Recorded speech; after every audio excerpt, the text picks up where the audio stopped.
가치 있는 선택이라는 제목으로 오늘 함께 말씀을 나누도록 하겠습니다.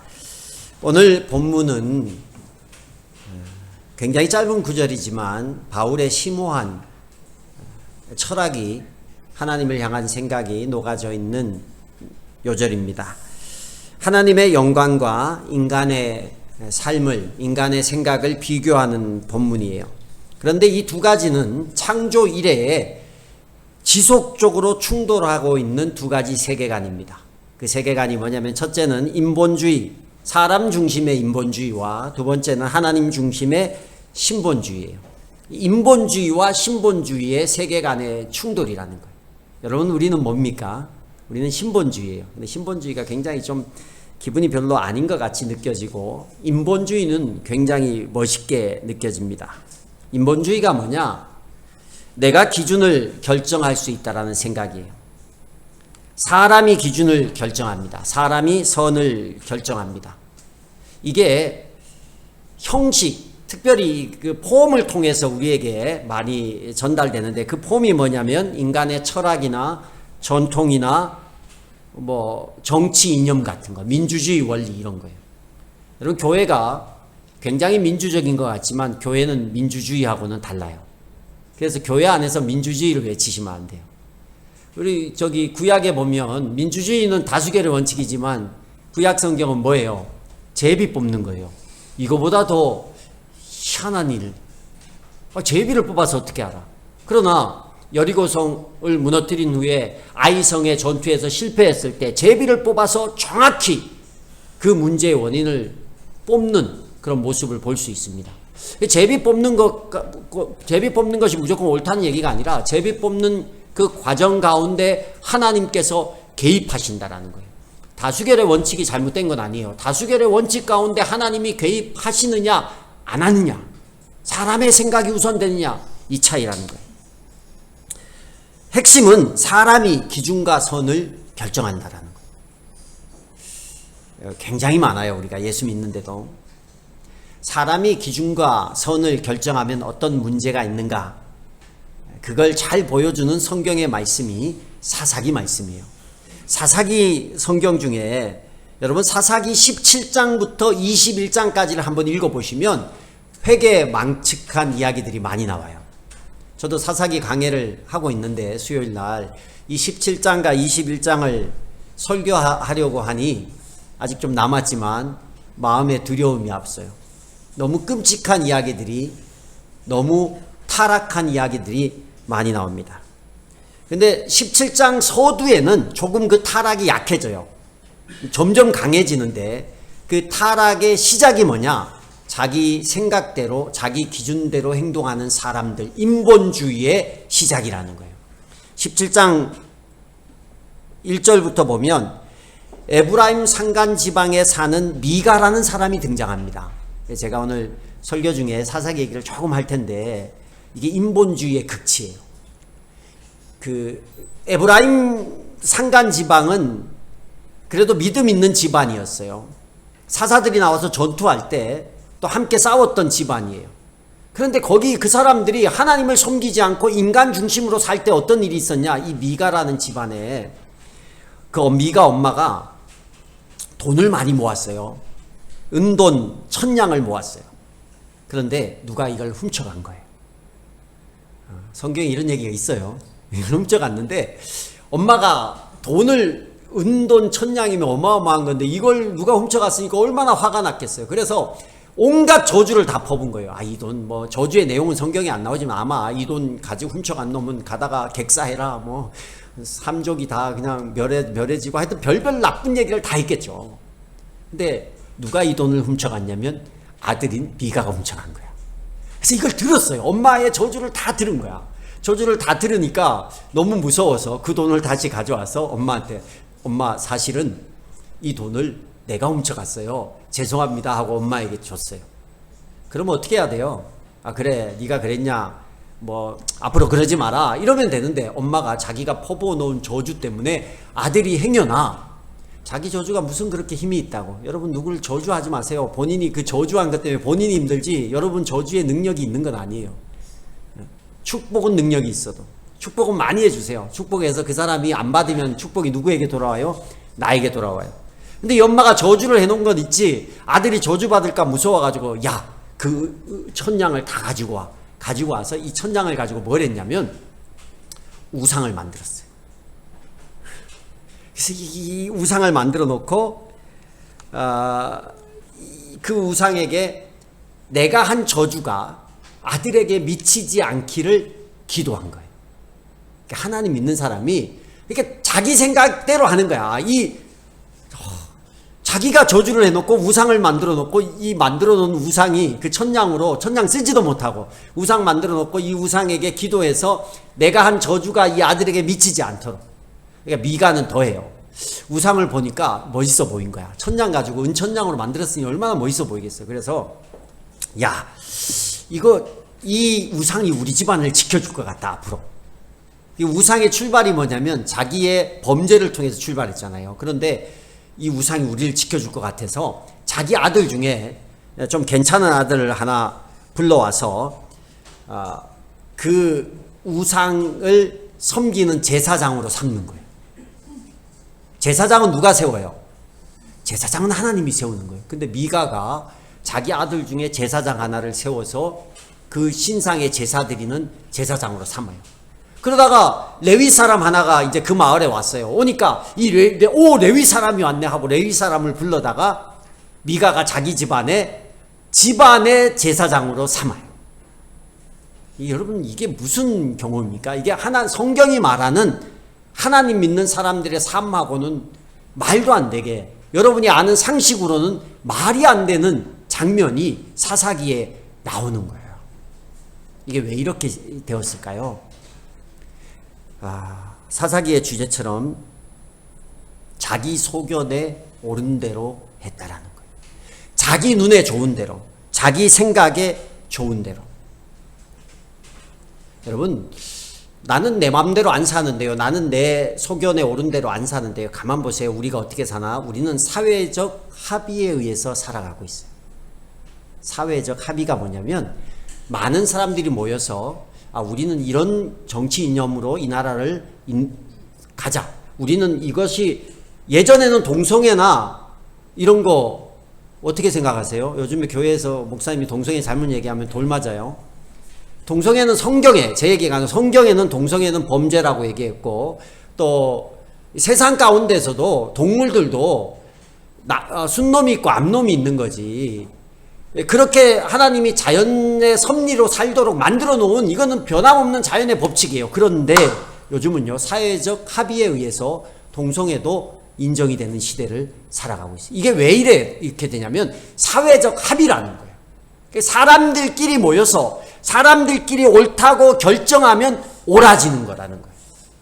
근데 이런 게 너무 많아요. 동성애뿐만 아니라 여러분, 안락사, 낙태, 이런 모든 것들이, 하나님이 성경에서 금지하고 있는 것들이 사람들이 합의하면 멋있는 이름으로 허용이 되는 거예요. 안락사가 뭐예요? 안락사가 사람을 죽이는 살인인 거예요. 누군가에 의해서 다른 사람을 죽이는 거잖아요. 그런데 사회적 합의가 되면 외국의 유럽에 어디 거기는 이제 안락사가 합법이라서 그 나라가 합의를 해서 안락사 괜찮아요 해서 우리나라에서도 내가 고통 가운데 살지 않고 그냥 죽겠다 싶으면 그 나라에 가서 안락사를 신청해서 안락사를 당하는 사람들이 있다고 하더라고요. 누군가 그 사람을 죽여야 될 거 아니에요. 약물을 넣어서. 근데 그게 사회적으로 사람들끼리 합의를 하면 that's okay. 그게 인본주의예요. 굉장히 멋있게 포장을 하지만 이 세상이 어떻게 바뀔지 몰라요. 지금은 우리가 절대선이라고 생각하는 것들이 있어요. 절대 도덕. 우리가 살아왔던 조선시대부터 우리에게 영향을 미친 한국 사람들의 전통, 선함, 우더어른을 공경하라. 나이 많은 사람들을 공경하라. 요즘 MZ세대가 들으면 웃기지도 않을 얘기일 수도 있어요. 나이 처먹고 나이값이나 하지. 속으로 그런다니까요. 어른 공경하라. 이게 시대를 가면서 그 사회가 합의된 생각들이 그 사회를 이끌어가는, 결정하는 그런 요소가 되어버리는 거예요. 어떻게 바뀔지 몰라요. 그게 인본주의. 그런데 반면에 신본주의는 어때요? 신본주의라는 말을 듣는 순간에 우리는 불편합니다. 반감이 생깁니다. 왜냐? 하나님이 다 결정한다고? 내 인생은 내가 살아야지. 무슨 하나님이 내 인생을 결정해? 근데 오늘 22절 23절 같이 다시 한번 읽어보겠습니다. 본문을 피셨으니까 1장 22절 24절. 제가 22절을 읽고 여러분이 23절을 읽겠습니다. 사람들은 스스로 지혜가 있다고 주장하지만 실상은 어리석은 사람이 되었습니다.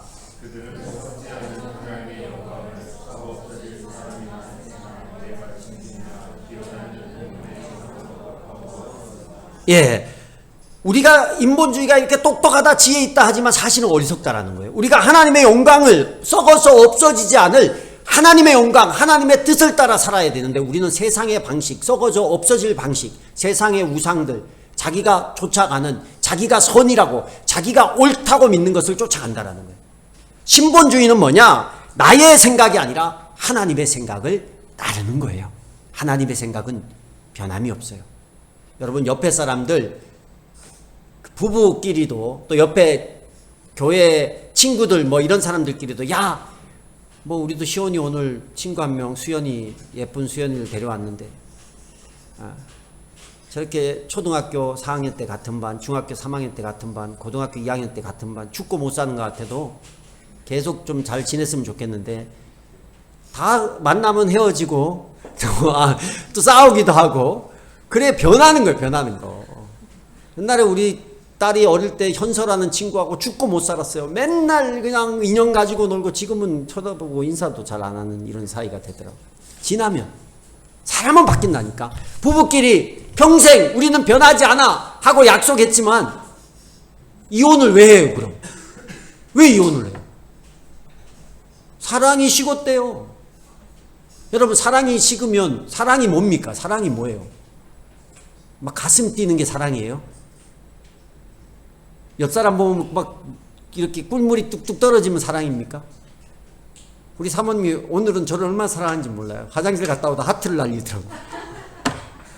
나 참 들었다 놨다 해. 어제만 해도 목장에서 내가 얼마나 많이 받아주고 있는데 나 다 일러야지. 안 받아준다고. 목장만 오면 아주 얼마 까는지. 근데 오늘은 하트를 날려요. 이게 사랑이에요, 아니에요, 여러분? 아니, 사랑하면 계속 사랑해야지. 사랑이 변하냐? 사랑이 다른 형태로 변하는 거예요. 20대 초반에 결혼을 앞두고는 막 가슴이 두근거리고 손만 잡으면 전기가, 임집사님 잡으면 전기 와요? 아니, 전기가 오냐고. 전기는 안 온대, 이게. 근데 아마 회사에서 밥 받으러 올 때는 눈빛만 교환해도 전기가 왔을 거예요. 그죠? 그땐 전기가 왔어. 근데 지금은 전기가 안 와요. 그러면 그 사랑이 아닌 거예요? 아니라는 거예요. 여러분, 책임감도 사랑이고 약속을 지켜나가는 게 사랑이에요. 하나님이 왜 우리를 사랑하는지 아세요? 우리를 끝까지 지켜주겠다고 했는데 우리가 범죄하는 거야. 우리가 하나님을 거역하는 거예요. 근데 하나님은 거역하니까 너 이제 나랑 끝이야 하고 우리를 버리는 게 아니라 자기 아들을 내어주면서까지 그 약속을, 하나님이 우리에게 한 그 약속을 지켜나가는 그것이 사랑인 거예요. 그게 성경이에요. 그게 부부간에도 나는 이제 더 이상 당신을 봐도 설레지가 않아, 우리는 사랑하지 않아, 그 바보 같은 얘기라니까요. 서로 결혼에 했던 그 약속, 내가 이 사람을 지켜주고 이 사람과 함께 하겠다라는 그걸 지켜나가는 것조차도 사랑이라는 거예요. 그래서 사회적 합의를 해서, 인본주의 할게요. 사회적 합의를 해서 더 이상 설레지 않으면 사랑이 없으니까 이혼해도 됩니다. 사회적으로 합의를 했어. 그럼 어떡하겠어요? 뭐 어떤 사람은 1년 살고 헤어지고 어떤 사람은 5년 살고 길어야 뭐 10년 안에 다 헤어질 거예요. 그래서 사회적 합의를 했기 때문에 그게 더 이상 죄가 아닌 거예요. 근데 성경은 어때요? 성경은 끝까지 사랑하래요. 남자와 여자가 결혼을 하면 끝까지. 그게 변하지 않는, 그게 하나님의 뜻을 따르는, 그게 신본주의라는 거예요. 근데 이게 얼마나 내 생각으로 따르는 가치가 아니라 하나님의 기준에 맞게 하는 게 신본주의고 가치 있는 삶이라는 거예요. 여러분, 예전에 우리 누가복음의 삭개오의 이야기를 많이 들었을 거예요. 어렸을 때부터. 근데 삭개오에게 가장 가치 있는 삶이 뭐였어요? 그가 하나님을 모를 때 삭개오에게 가장 가치 있는 삶. 삭개오가 뭐였어요? 직업이 세리였죠. 세리인데 세리가 욕을 그렇게 먹어요. 사람들에게 욕을 먹었는데도 삭개오는 세리를 그만두지 않았어요. 남의 세금을 막 2배 3배 걷는 것을 그만두지 않았어요. 왜 그랬을까요? 삭개오에게 가치 있는 삶은 돈을 많이 모으는 거예요. 돈을 많이 모으는 거예요. 근데 이 삭개오가, 그게 삭개오의 생각이었고 당시 사람들의 생각이었어요. 돈 많으면 장땡이에요. 여러분, 지금도 그렇지 않아요? 여러분, 인생 사는 게 돈 모으는 거고, 돈이 많으면 나는 최고다. 돈을 많이 벌어본 삭개오가 예수님을 만났어요. 예수님을 만난 이후에 삭개오의 고백이 바뀝니다.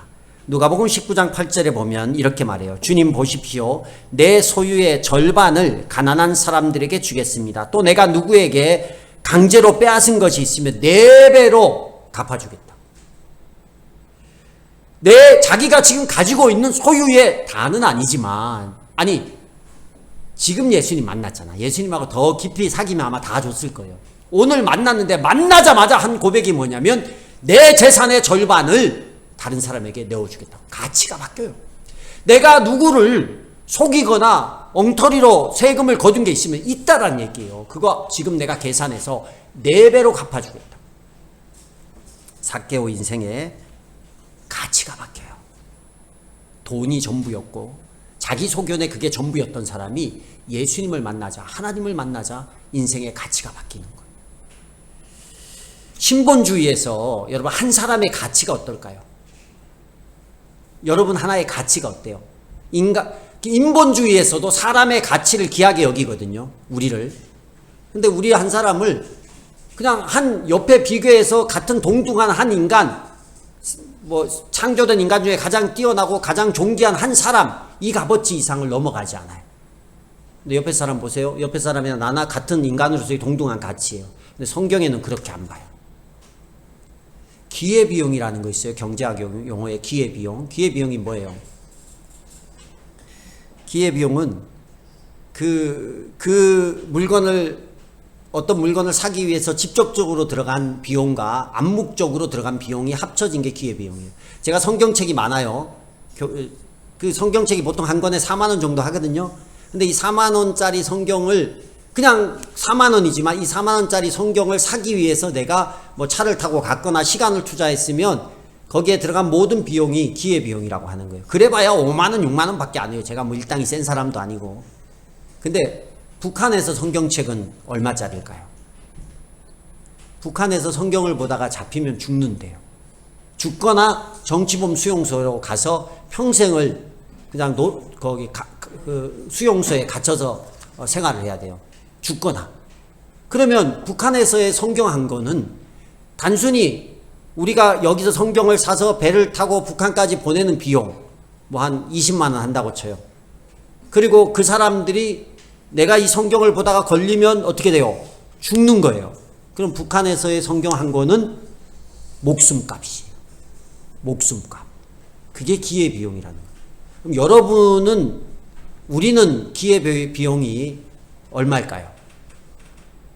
우리를 살리기 위해서 하나님께서 이 땅에 오셔서 십자가에 못 박혀서 죽어주신 거예요.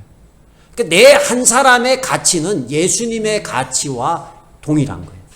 인본주의에서 옆 사람이나 나나 그냥 똑같은 한 사람으로서의 동등한 가치를 인정받지만 하나님이 우리를 볼 때는 여러분 한 사람이 곧 하나님의 가치만큼 크다라는 거예요. 그래서 어떤 분이 예수님 짤이라는 책을 썼더라고요. 우리가 1,000원짜리 100원짜리 인생이 아니라 예수님 짤이의 인생이에요.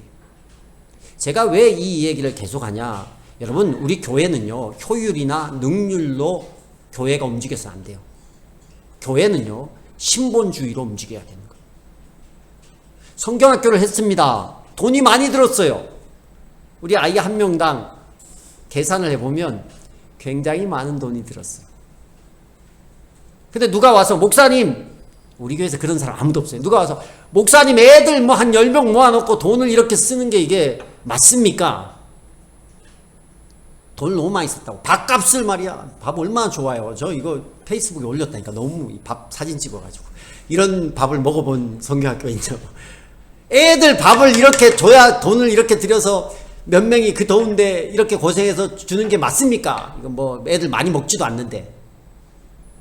여러분, 저는 이런 얘기를 그냥 인본주의 사상으로는 얼마든지 할 수 있다고 생각해요. 근데 이걸 바꿔보세요. 신본주의로. 우리 루아나, 로운이나 시원이나 라원이나 건호, 민호 또 왔던 많은 아이들은요, 얼마짜리예요? 사람을 얼마짜리로 표현하면 좀 그렇지만 예수님짜리인 거예요. 하나님이 생명값을 주고 산 고귀한 존재예요. 그럼 우리가 누구를 대접하는 거예요? 돈 한 교회에서 100에서 150만 원 들여서 우리 하나님을 멋지게 섬겨드린 거라는 거예요. 생각이 그렇게 바뀌어야 여기 와서 인본주의 얘기를 안 하는 거예요. 우리 목장합니다. 목자님들 목장. 근데 목장을 하는데 그렇게 매주 모이고 목사님이 뭐 이렇게 얘기하는 게 많아요. 근데 그게 훨씬 더 효율적으로, 인간적으로, 능률적으로 할 수 있는 세상의 방법이 있어요. 근데 그걸 주장하면 뭐 어쩔 수 없죠. 그렇게 하면. 우리 목자님들이 주장한다는 얘기가 아니라. 그런데 제가 목자님들한테 위임을 하고 하나님이 왜 목장을 하라는지, 단순히 목원들을 세우고 VIP를 섬기는 것 이상으로 내가 그렇게 할 때 목자가 살아요. 이유가 있어요. 그래도 위임을, 평신도한테 목장을 위임한 거잖아요. 목회를 위임한 거잖아요. 근데 목회 전문가는 저예요. 이 목회를 하기 위해서 7년 동안 공부하고 수많은 경험들을 쌓고 훈련을 받아서 목회를 해요. 그래서 위임을 했으니까 내 맘대로 하겠다. 그건 인본주의예요. 우리 목자님들. 근데 여러분은 목회 전공자는 아니고 저는 성경과 목회 전공자니까 어떻게 위임을 했지만 그거에 대해서 할 수 있는 지도와 감독을 목사가 하는 거예요. 그래서 여러분이 하고 싶은 대로 하는 게 아니라 하나님 뜻대로, 제 말이 하나님 뜻이라는 게 아니라 제가 그래도 여러분보다는 하나님 뜻을 성경 보고 더 많이 알 거 아니에요. 이해가 안 돼도 그걸 따르는 게. 근데 저한테 와서 이거 능률적이지, 아니, 오해 마시고 우리 목자님들 안 그래요. 예를 들어서 하는 거예요. 아니 이게 훨씬 능률적인데요. 이렇게 하면 안 돼요. 나는 이렇게 못합니다. 나는 이렇게 하고 싶습니다. 그러려면 로타리 클럽에 가서 하셔야 돼요. 세상에 가서 등산 동호회 가서 그렇게 하시고 배드민턴 동호회 가서 그렇게 하셔야 돼요. 교회에서는 신본주의라는 거예요. 이유가 있어요. 여러분, 오늘 우리 선교 가기 위해서 선교팀이 이렇게 준비를 했습니다. 제가 왜 이렇게 인본주의, 신본주의를 얘기하냐면 선교에 대한 얘기를 하는 거예요. 선교가 많은 사람들이 비효율적이라는 얘기를 합니다. 그 많은 금액을 가지고 일주일 휴가 다 뺏어 가잖아요. 시간 빼죠. 재정이 들어가죠. 굉장한 위험 부담을 가지고 그냥 휴가 가면 되는데 그 6일 동안 외국, 여러분 6일 동안 해외 갔다 와라도 2박 3일, 길어야 3박 4일 가지 6일 가는 사람이 있어요? 없어요. 근데 6일을 가요. 해외여행 그렇게도 가족끼리 한 번도 가본 적이 없어도 선교를 가는 거예요. 돈도 얼마나 많이 들이는지 몰라요. 여기 오늘 요번에 가시는 팀이 어떤 마음으로 가는지 모르겠어요. 난 뭐 경험 삼아 외국이니까 비행기 한번 타러 간다. 외국 한번 가보고 싶다. 난 여행을 못 가니까 이 기회에 여행을 한번 가보겠다. 선교는 그런 게 아니에요. 우리 많은 돈을 들이고 시간을 들이지만 여러분, 우리가 가서 우리의 희생으로 한 사람의 영혼이라도, 한 영혼이라도 하나님을 알게 되고 하나님에 대해서 긍정적인 마음을 갖는다면 우리가 투자한 그 수많은 금액의 재정과 시간과 노력이 헛되지 않는다는 거예요. 왜요? 그 한 사람은 예수님 짤이니까. 이 일에 직접 가서도 동참하고 또 여기서 기도로 동참하고 여기서 물질로 동참하고, 선교를 가는 사람만 있는 것이 아니라 가는 사람을 위해서 기도하고 물질로 돕는 모든 것이 한 영혼을 세우는 신본주의의 가장 귀한 그 일에 동참하는 거예요. 너무 인간적으로 계산하면 안 돼요. 너무 인간적으로 생각하면 안 돼요. 제가 재밌게 본 그 드라마 중에 우영우라는 드라마가 있었던 것 같아요. 하도 재밌다고 해서 이렇게 이렇게 투더 그런 거 있는데, 거기 그 박은빈이라는 배우가 나와서 우영우의 수많은 명대사가 많은데 어떤 대사가 가장 기억에 남습니까? 라고 물었어요. 그러니까 이 대사를 얘기하더라고요. 좀 긴데 그분은 한 줄로 요약했어요. 마지막 부분만 얘기했는데 여러분 마지막 부분만 얘기해주면 내용을 모르니까 제가 읽어드릴게요. 길 잃은 웹불고래가 흰고래 무리에 속해 함께 사는 모습을 본 적이 있습니다. 어느 다큐멘터리에서요. 저는 그 웹불고래와 같습니다. 낯선 바다에서 낯선 흰 고래들과 함께 살고 있어요. 모두가 저와 다르니까 적응하기 쉽지 않고 저를 싫어하는 고래들이 많습니다. 그래도 괜찮습니다. 이게 제 삶이니까요. 그러고 이 부분을 가장 좋아하는 대사라고 하더라고요. 제 삶은 이상하고 별나지만 가치 있고 아름답습니다. 제 삶은 이상하고 별나다. 이건 누가 판단하는 거예요? 이거는 보통 사람들이 판단하는 거예요. 장애인 변호사니까. 보통 사람들은 저 사람 참 이상한 사람이네, 별난 사람이네, 장애인인데 똑똑하네, 변호사하네. 세상 사람들이 그렇게 생각을 해요. 별나네, 성경학교 애들도 몇 명 안 되는데 그렇게 많은 돈을 들이고 정교인이 와서 하네. 성교를 굳이 이 어려운 때 돈 들여서 가네. 그냥 사람들의 생각이에요. 별나다고. 그런데 가치 있고, 제 삶은 이상하고 별나지만 가치 있고 아름답습니다. 그 가치 있고 아름답다라는 것은 하나님이 보시는 거예요. 여러분, 우리가 인간적으로 능률과 이런 걸 따지는 게 아니라 하나님께서 하나님과 같은 목숨 가치를 갖고 있는 그 하나님이 생명을 들여서 기회병으로 한 사람을 세우는 그 일에 우리가 헌신하고 최선을 다할 때 정말 그게 가치 있는 일입니다. 내가 무엇을 성취해서 만족하는 만족감보다 다른 사람을 세워줘서 느끼는 보람이 만족도가 훨씬 크다고 합니다.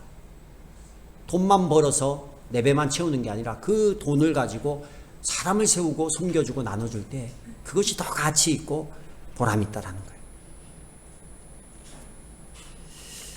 목장에서도 가장 가치 있는 하나님 나라 사람들을 세우는 일을 우리가 하는 거잖아요. VIP를 세우는 일을 하고, 성경학교에도 어린이를 세우는 일을 하고, 선교도 하나님을 알지 못한 누군가에게 하나님을 나누는 그 일을 하는 거예요. 돈을 벌고 유명해지고 편안해지는 것보다 몇 배나 가치 있는 이 일, 하나님이 보시기에 정말 가치 있고 하나님의 뜻을 따르는 이 일에 우리가 이제 선교를 통해서 또 동참하고, 뿐만 아니라 여러분 목장에서 다른 목원들을 세우고 VIP를 세우는 일에 여러분들이 힘을 쓰시고, 그리고 또 여러분 한 주간에 가셔서 회사에서 가서 학교에 가서 다른 사람을 바라볼 때 우리는 이제 다르게 보셔야 돼요. 제 별난에 이게 아니라 저 영혼, 하나님을 알면 저 영혼을 살리기 위해서 하나님이 목숨값을 주신 그런 영혼이구나. 이런 시각으로 그 사람들을 바라봤으면 좋겠습니다. 마지막으로 우리 칼럼에 한 아이를 제가 소개했어요. 원래 오늘 교회를 부모님이 같이 오시려고 했는데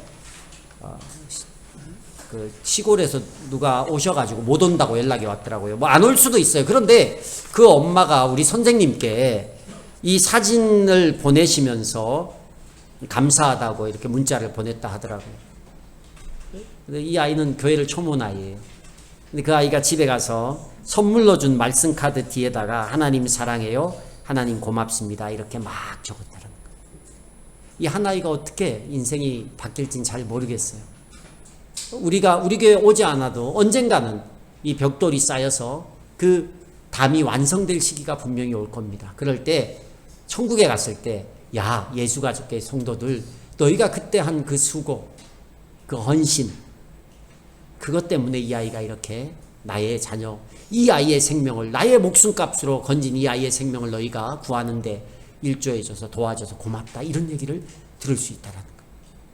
그래서 우리가 그냥 막 우리가 한 거 잘했습니다가 아니라 우리가 그 가치를 위해서, 한 영혼의 가치를 위해서 애쓰고 수고한 것을 우리 하나님께서 기억하시고 그런 마음으로 하나님 나라 일에 우리가 함께 동참했으면 좋겠습니다. 이번 한 주도 우리 신본주의 마음을 가지고 한 영혼의 가치를 귀하게 여기며 살아가는 저와 여러분이 되기를 축복합니다.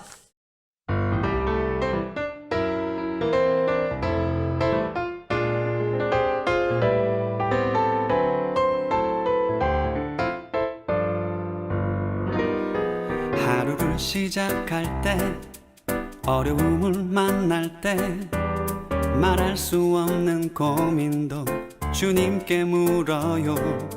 주님 어디로 갈까요? 주님 어떻게 할까요? 주님 음성을 따라 나는 걸어가지요. 순종의 걸음마다 평안이 깃들고 내가 생각지도 못한 주의 뜻 이루어지니 지쳐있던 내 맘에 새 힘이 솟아나지요. 순종의 기쁨을 누려요.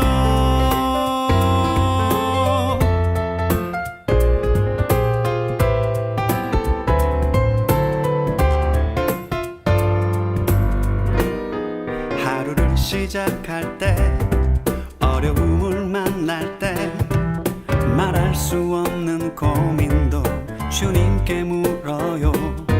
주님 어디로 갈까요? 주님 어떻게 할까요?